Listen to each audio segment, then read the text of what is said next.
I was looking at this cheap little electronic gadget the other day. One of those $8 toys you pick up at a checkout counter, you know? Oh, yeah. The classic impulse buy. Exactly. And I was just marveling at the basic circuitry inside.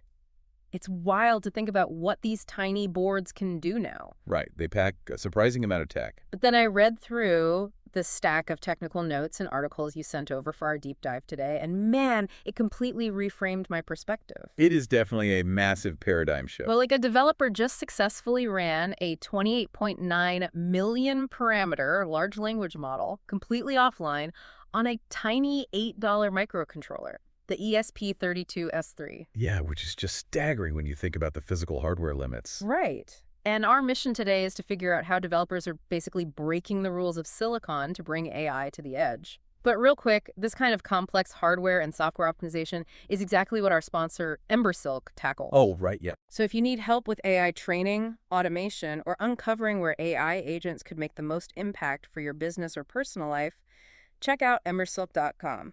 They do really great work. So looking at the scale of this achievement, before this project, the absolute limit for models on a microcontroller like this was around 260,000 parameters. Wow, so we were talking about something roughly 100 times larger here. Exactly, 100 times. It means fundamentally changing how the software interacts with the physical chip.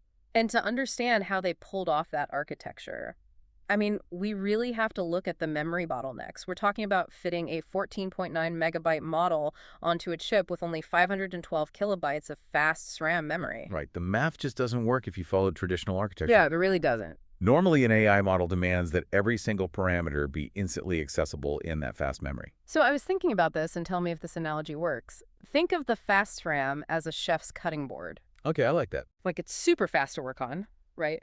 But it's incredibly small. And the chip's flash memory is like a deep freeze in the basement. It's huge, but painfully slow to retrieve things from. Yeah, that is a perfect way to look at it. So traditional models demand that every single ingredient be on the cutting board at all times. Right, which is why developers usually stay stuck with tiny models. But the developer here used a brilliant workaround. It was actually inspired by Google's Gemma models. Oh, really? Yeah, specifically a technique called per-layer embeddings. Okay, so if they aren't loading the whole model onto the cutting board at once, they must be partitioning it, right? Exactly. They realized that in a language model, a huge chunk of the parameters just sit in an embedding table. So they keep the active computation in the fast SRAM and just call the reference data from the slower flash memory? Precisely. When an LLM processes language, each token, or word, maps to a specific vector in that table. Got it. That means for any given word, like 99% of the embedding table is entirely irrelevant. Oh, I see. So you only fetch the specific ingredients you need for that exact recipe. You got it. They left about 25 million of those parameters down in the deep freeze, in the slower flash memory. That is wild. And the chip only pulls the exact rows it needs, which is just about 450 bytes per token, up onto the fast SRAM cutting board. Well, the actual computing engine stays up there running smoothly. Exactly. Because they aren't loading the whole massive table, this giant model costs almost nothing to run.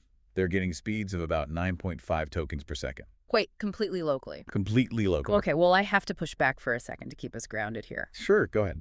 If I slap this $8 chip into my smart thermostat today, is it going to start drafting my emails and answering obscure trivia questions? Well, we definitely need a reality check on the actual output. Right. This specific model was trained on the Tiny Stories dataset. Okay, so what does that mean practically? It generates short, simple, and surprisingly coherent stories, but it cannot follow complex instructions. It won't write your code. And it definitely doesn't know factual trivia. Right, so your thermostat won't be doing your taxes anytime soon.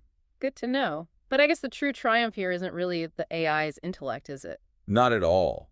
The breakthrough is purely architectural. It's a proof of concept. Yes, that you can fit a model of this magnitude onto a tiny, incredibly cheap piece of silicon using highly efficient memory management. And that is what makes this so incredibly exciting for the future of edge computing. It really is. It completely democratizes hardware intelligence. Right. We're moving toward a world of cheap, entirely private, offline AI, seamlessly embedded into the physical objects around us, without needing a Wi-Fi connection or a massive server farm. The potential for positive decentralized innovation here is massive. We are talking about bringing smart, adaptive technology to remote areas, medical devices, everyday tools that genuinely improve human life. It's such an inspiring outlook. So if you enjoyed this deep dive into the source material today, please subscribe to the show wherever you listen. Yeah, and hey, leave us a 5-star review if you can. It really does help get the word out. Thanks for tuning in. Always a pleasure. So I'll leave you with this to ponder. If simple $8 edge chips can hold language models securely offline today using clever memory tricks, what happens to the multi-billion-dollar cloud computing monopolies tomorrow when our everyday devices no longer need to phone home? The decentralized future of intelligence might just fit right in your pocket.